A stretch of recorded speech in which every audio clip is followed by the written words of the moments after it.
जय हिंद दोस्तों। क्या आप प्राइवेट सेक्टर में डिफेंस जैसा रुतबा, बढ़िया सैलरी और एक शानदार करियर चाहते हैं? अगर हाँ, तो Reliance industries global corporate sector मतलब जीसीएस विभाग ने साल की 2026 की सबसे बड़ी रिक्रूटमेंट अनाउंस कर दी है।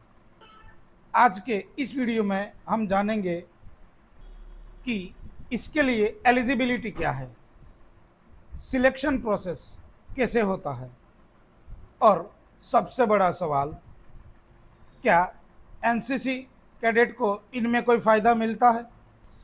तो वीडियो को अंत तक जरूर देखिए। चलिए शुरू करते हैं। रिलायंस जीसीएस रिक्वायरमेंट 2026 भर्ती अनाउंसमेंट हो चुकी है। 5 अगस्त से फॉर्म भरना शुरू हो चुके हैं। 31 अगस्त लास्ट है। देश की सबसे बड़ी प्राइवेट सिक्योरिटी फोर्स का हिस्सा बनना चाहते हो तो इस वीडियो को अंत तक जरूर देखना। एक तौर से हम कह सकते हैं कि मिलिट्री जैसा डिसिप्लिन देश की सबसे बड़ी प्राइवेट सिक्योरिटी रिलायंस में भर्ती आ चुकी है, तो उसमें लायकात क्या क्या ज़रूरी है, करियर और सैलरी प्रोग्रेशन देखते हैं।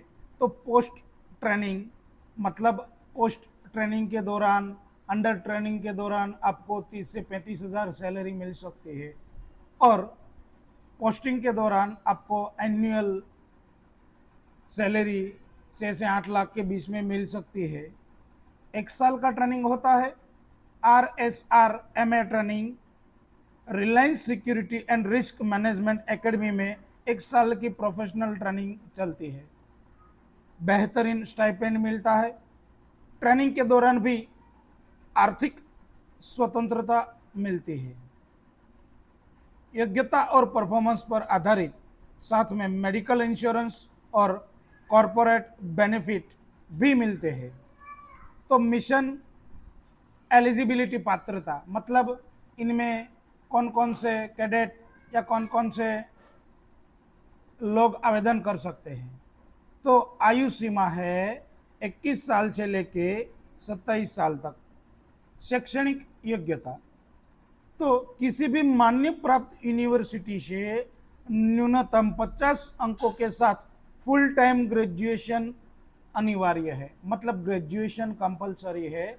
मिनिमम आपका परसेंटेज होना चाहिए 50%, 50 के अप होना चाहिए, तभी आप इसके लिए आवेदन कर सकते हो।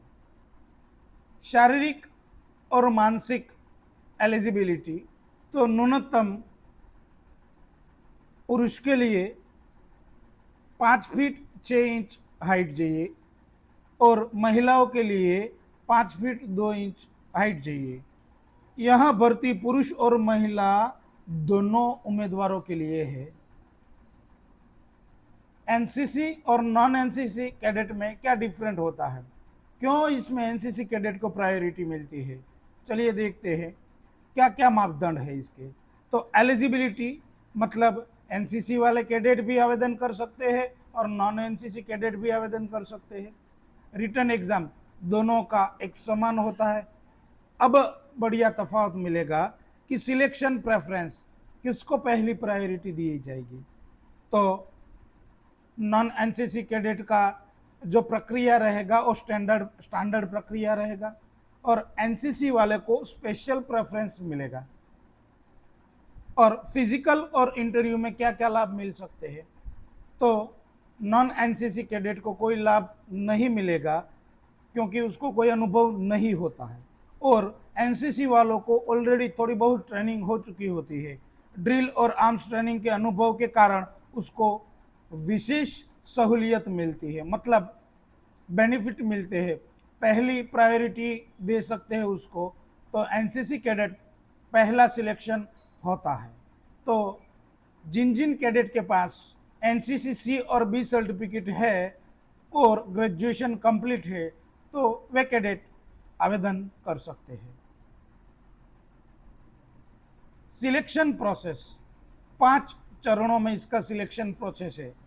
पहला चरण MTA मतलब मेंटल एप्टीट्यूड टेस्ट, उसमें रीजनिंग, मैथ्स, इंग्लिश, कंप्यूटर और ऑनलाइन टेस्ट, ये पहला चरण है। दूसरे चरण GD मतलब ग्रुप डिस्कशन, उसमें ग्रुप डिस्कशन चलती है। तीसरा पर्सनालिटी, तो मानसिक और व्यवहारिक क्षमता आपकी कैसी है वो जांची जाएगी। उसके बाद 4 PET मतलब फिजिकल इफिशिएंसी टेस्ट, जिसमें आपका फिजिकल टेस्ट होगा, जिसमें 800 मीटर रनिंग है, पुशअप, सिटअप भी उनमें शामिल है। और लास्ट में आपका इंटरव्यू रहेगा। 5वां स्टेप है इंटरव्यू, जो पर्सनल इंटरव्यू है, फाइनल राउंड है। उसके बाद आपका सिलेक्शन होगा। और एक्शन प्लान, मिशन 2026 के लिए रजिस्ट्रेशन करें, क्योंकि 5 अगस्त से 31 अगस्त फॉर्म भरने की लास्ट डेट है। 5 अगस्त से स्टार्ट हो चुका है, 31 अगस्त लास्ट डेट है। जो कोई भी इसमें आवेदन करना चाहता है वो rgsscareer.ral.com इस वेबसाइट पे फॉर्म फिलअप कर सकता है और इस भर्ती में अपना आवेदन कर सकता है। ज़्यादा जानकारी के लिए इसका फॉर्म कैसे भरते हैं तो देखते रहिए लक्ष्यांक एजुकेशनल चैनल में। आने के लिए आप सबका खूब खूब धन्यवाद। थैंक यू मित्रों।